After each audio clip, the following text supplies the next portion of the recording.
శ్రీ గణేశాయ నమః. శ్రీ సరస్వతే నమః. శ్రీపాదవల్లభ నరసింహ సరస్వతి శ్రీ గురు దత్తాత్రేయాయ నమః. మహేంద్ర, ఇకపై నేను చెప్పబోయే కథల్లో దేవేశ్వరుడైన శ్రీ దత్తాత్రేయ స్వామి ప్రసక్తి రాబోతోందయ్యా. నువ్వు కూడా ఆ స్వామి అనుగ్రహం వల్లే జంబాసుర విజయం సాధించుకున్నావు కనుక మనిద్దరికీ కూడా ఈ కథలు మరింత ప్రియమైనవి కనుక సావధానంగా విను. విశాల నగరం చాలా ప్రసిద్ధమైనది, తెలుసు కదా. అక్కడ వేదశర్మ అనే బ్రాహ్మణుడు ఒకడుండేవాడు.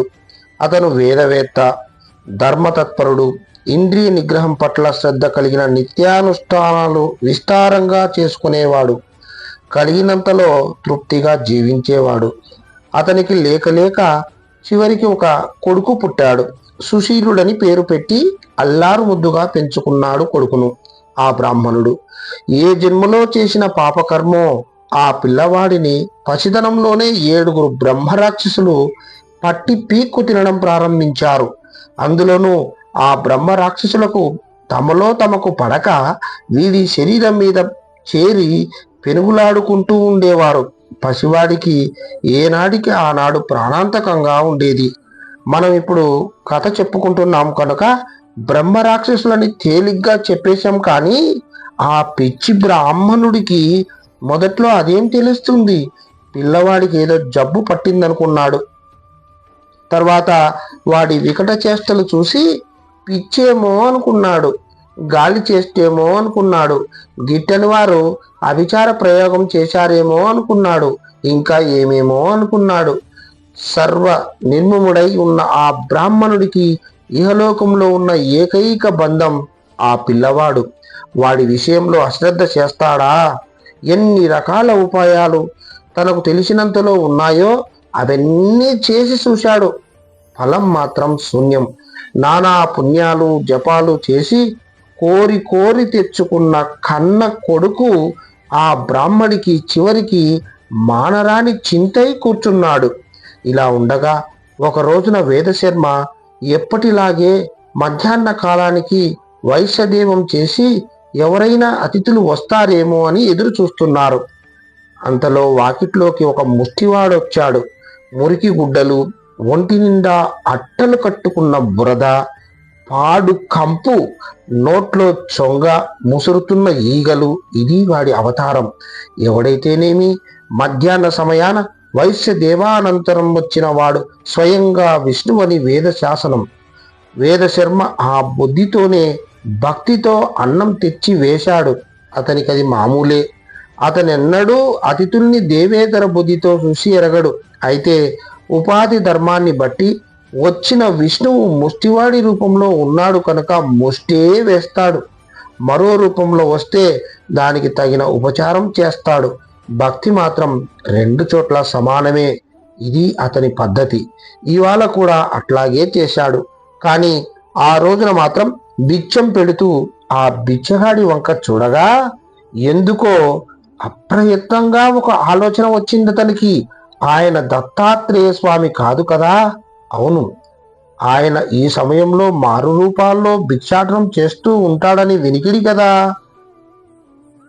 అవు నాయనా, లేకపోతే ఎన్నడూ లేని ఈ కొత్త బిచ్చగాడు ఇవాళ ఎట్లా ఊడిపడ్డాడు? సందేహం లేదు, ఆయనే.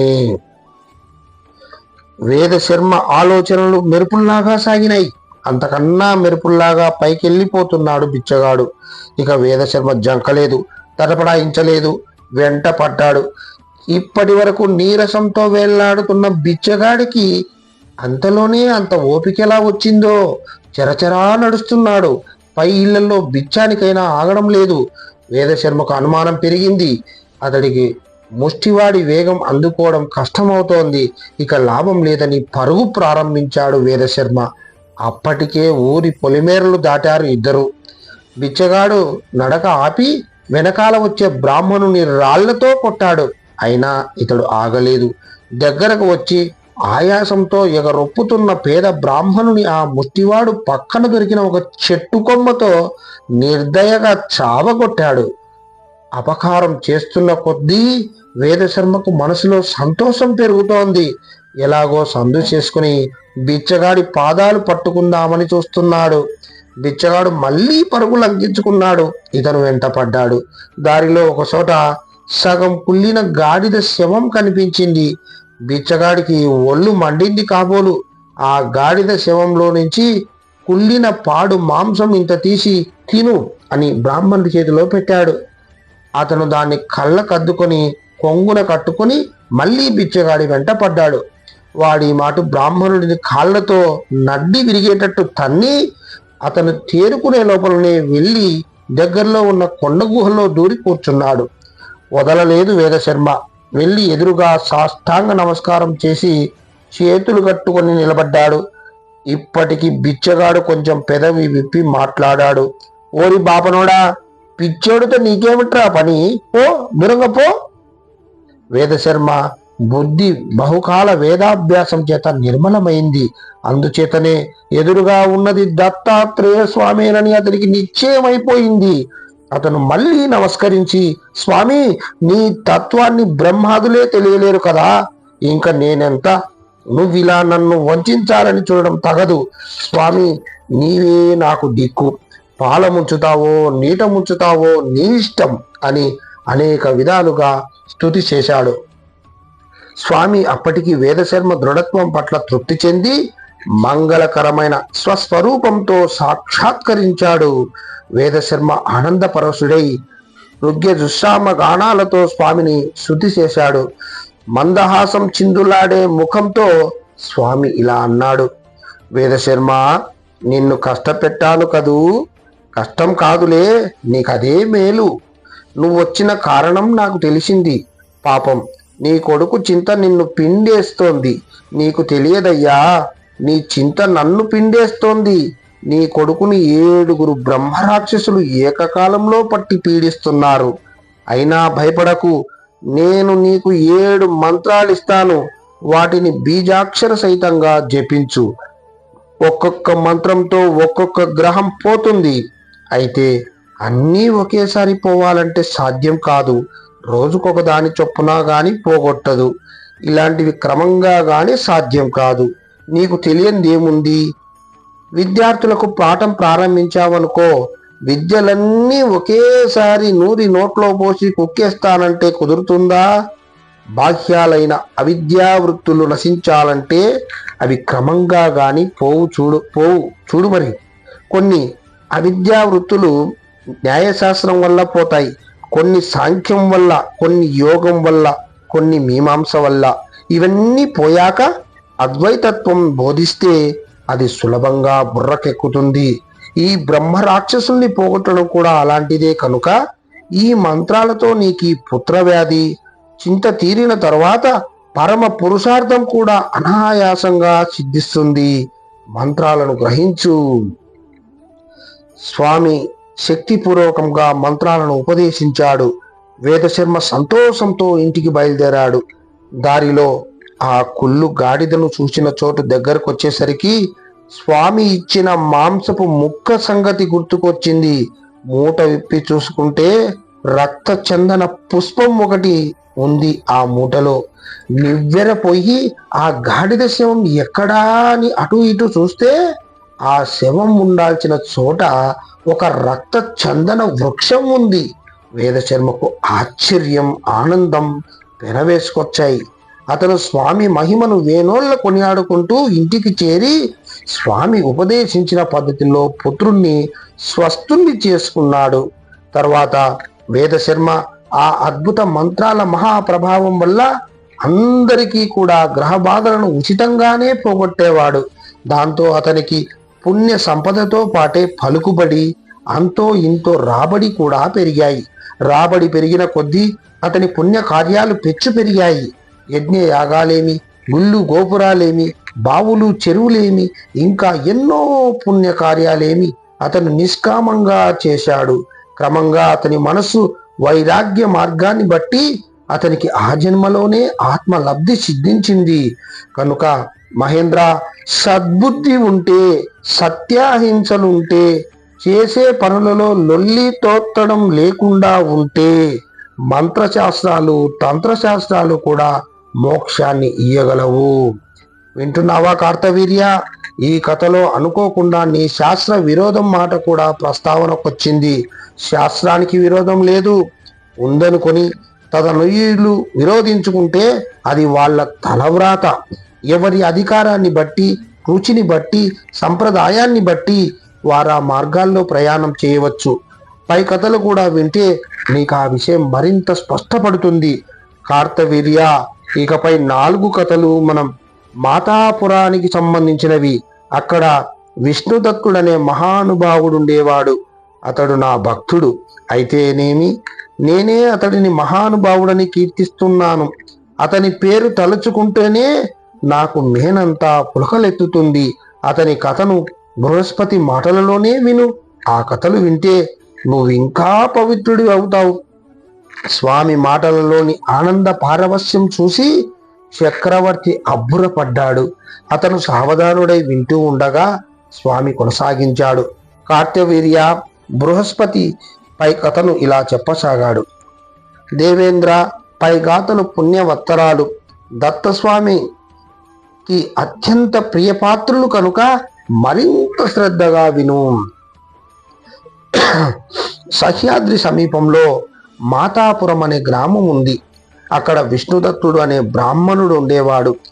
అతడు పరమ శ్రోత్రియుడు, నైష్ఠికుడు, వేదవేత్త. అతడి భార్య సుశీలమ్మ పరమ పతివ్రత. ఆ పుణ్య దంపతుల నిష్టను గురించి, నిష్కామత్వం గురించి చెప్పాలంటే నాకు శక్తి చాలదు. వారికి ఈ లోకంలో మరొకరి జోలి పట్టదు. తమదొక ప్రత్యేక లోకంగా తమ మానాన తాము అనుష్ఠానం చేసుకుంటూ ఉండేవారు. ఊరి వాళ్ళే మంచి బ్రాహ్మణుడు పోనిమ్మని 4 గింజల ధాన్యం ఇస్తే వారికదే మహేశ్వర్యంగా ఉండేది. క్రమంగా ఊరివారు కూడా వారిని ఇంతకన్నా ఎక్కువగా పట్టించుకోవడం మానేశారు. వాళ్ళింటి ముందు ఒక పెద్ద రావి చెట్టు ఉండేది.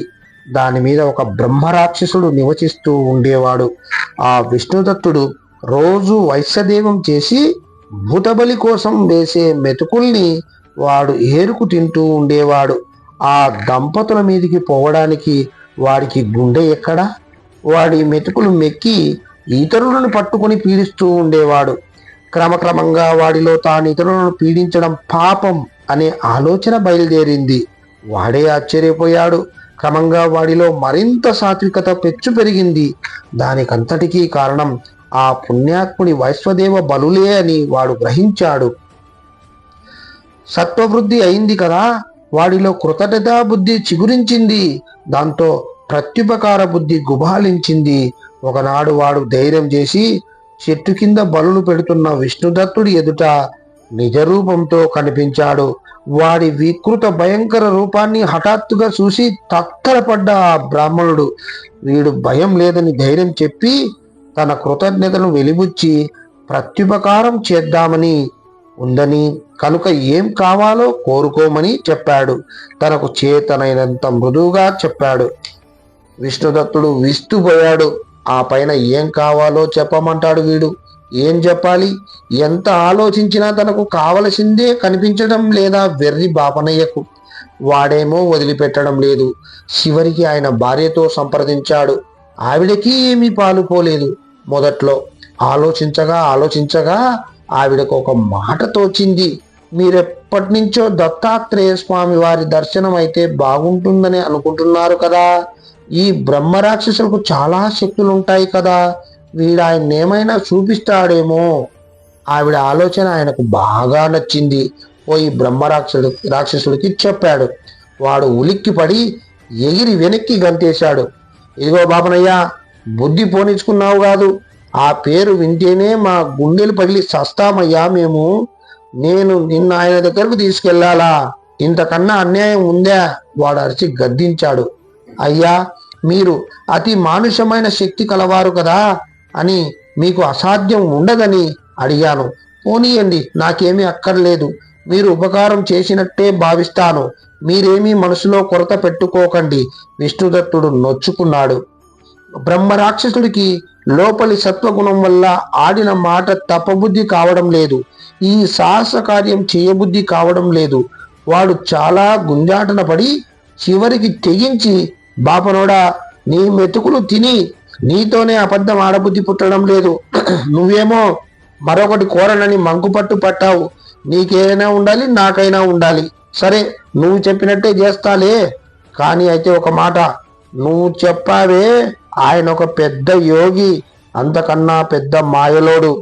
ఎప్పుడు చూసినా నమ్మడానికి వీల్లేని వేషాలు కడుతూ ఉంటాడు, కాని చోట్ల తిరుగుతూ ఉంటాడు. నేను వెతుక్కొచ్చి నిన్ను తీసుకెళ్లి దూరం నుంచి చూపిస్తా. వెనక ముందు చూడకుండా వెళ్ళి కాళ్ళు పట్టుకో. నేను మాత్రం దగ్గరకు రాను. అయినా నువ్వు మాత్రం ఆయన్ను పట్టుకోవచ్చా? అయినా ఆ గోల నాకెందుకులే. ఇదిగో ముందే చెప్తున్నా, 3 సార్లు కంటే ఎక్కువ నీ కోసం తిరగను. ఆ పైన నీ ఇష్టం అని చెప్పి వెళ్ళిపోయాడు. ఆ తర్వాత ఒకనాడు హడావిడిగా పరిగెత్తుకొచ్చి రా రా అని కంగారు పెట్టి విష్ణుదత్తుణ్ణి, పరమ నైష్టికుణ్ణి ఒక మాంసాలమ్మే అంగడికి తీసుకెళ్లాడు. అక్కడ ఒక పిచ్చివాడున్నాడు. వాడక్కడ మాంసం ముక్కలు అడుక్కు తింటూ తిరుగుతున్నాడు. ఆకారం బహు ఘోరంగా ఉంది. మొహం మహాభయంకరంగా ఉంది. కళ్ళు పల్లెల్లాగా గుండ్రంగా ఉండడమే కాక పైకి వెల్లుకొచ్చి చింత నిప్పుల్లాగా ఉన్నాయి. తెగ తాగినట్టున్నాడు. ఒంటి మీదంతా కళ్ళు నురుగు కారుతోంది. తూలుతూ పడుతూ లేస్తూ నడుస్తున్నాడు. వాడు కదిలితే ఈగలు గుయ్యమంటూ ఎగిరి పడుతున్నాయి. ఆ ఎర్రటి కళ్ళు గిర్రున తిప్పుకుంటూ వాడు అటు ఇటు చూస్తుంటే ఎవడి గొంతు పిసికేసి చంపేద్దామా అని చూస్తున్నాడా అనిపిస్తుంది. ఈ బ్రహ్మరాక్షసుడు వాడిని దూరం నుంచి చూపించి, అదిగో ఆ అయ్యే జంగమాక, పోయి కాళ్ళు పట్టుకోబో అంటూనే పారిపోయాడు. బ్రాహ్మణోత్తముడికి గొంతులో వెలక్కాయ పడ్డట్టయింది. గుండెల్లో కొండరాయి పడ్డట్టుంది. ముందు దుర్గంధం భరించడం ఎలా? దిగంబర దిగంబర శ్రీపాద వల్లభ దిగంబర, దిగంబర దిగంబర శ్రీపాద వల్లభ దిగంబర, దిగంబర దిగంబర శ్రీపాద వల్లభ దిగంబర, దిగంబర దిగంబర శ్రీపాద వల్లభ దిగంబర, దిగంబర దిగంబర శ్రీపాద వల్లభ దిగంబర.